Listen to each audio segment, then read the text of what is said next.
What is going on, everybody? So, as you all know, lately I've been trying to get caught up on a lot of films from 2022 that I hadn't seen yet, mostly Oscar affiliated, but this one was one because I'd watched a lot of Oscar films and I thought I'd just watch something that was a little bit more fun and entertaining. And I decided to turn on the film See How They Run. I'd heard a little bit about it. I wore my Wes Anderson shirt today because a lot of people were comparing it to Wes Anderson, and I look forward to talking about it today. See How They Run is directed by Tom George. In the West End of 1950s London, plans for a movie version of a smash hit play come to an abrupt halt after a pivotal member of the crew is murdered. When world-weary Inspector Stoppard and eager rookie Constable Stalker take on the case, the two find themselves thrown into a puzzling whodunit within the glamorously sordid theater underground, investigating the mysterious homicide at their own peril. So I love a good murder mystery movie. Clue is one that I absolutely adore. I think it's so much fun when you can watch a premise that's just like, hey, we're going to try to figure out who this murderer is. And I know this movie got really mixed reviews when it came out, and I think it's fine. It's not anything spectacular. It's not incredibly memorable by any means, but the way I described it in my Letterboxd review is it's like one of those movies that if you turned on the TV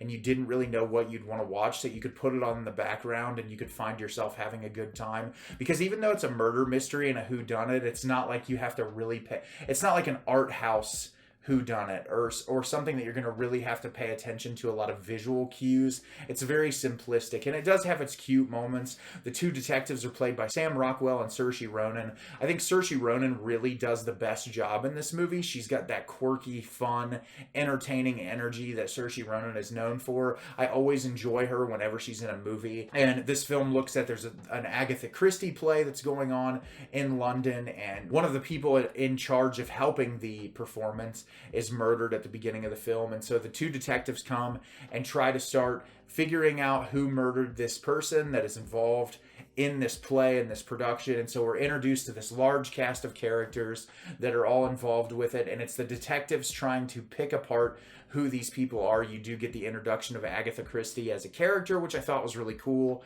I enjoyed that element of it. It has that cinematography that I think wants to be Wes Anderson-like, but just doesn't always work.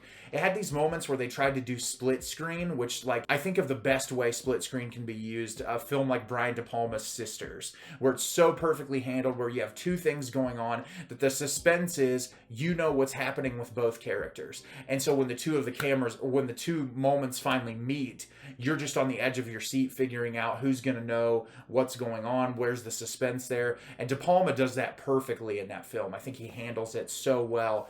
In this movie, it feels more just like a flashy visual choice to try to keep the audience interested.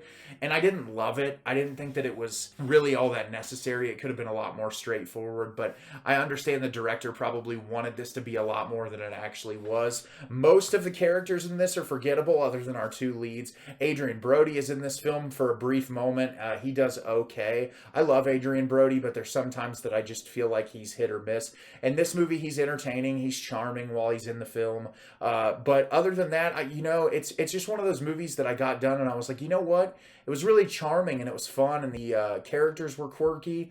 But it's not a movie I could see myself revisiting again. I just don't see much rewatchability factor. Our two leads don't really have enough depth to really, connect with me. And not to say that characters always need to be super deep, but at least give me something to grab a hold on to really enjoy these characters. I feel like it was just someone who really appreciated this era and time and the idea of a murder mystery that wanted to make one. And they did, but it just wasn't as good as it possibly could have been. I saw all the potential and the ideas that this movie could have conveyed that would really make it something incredibly entertaining.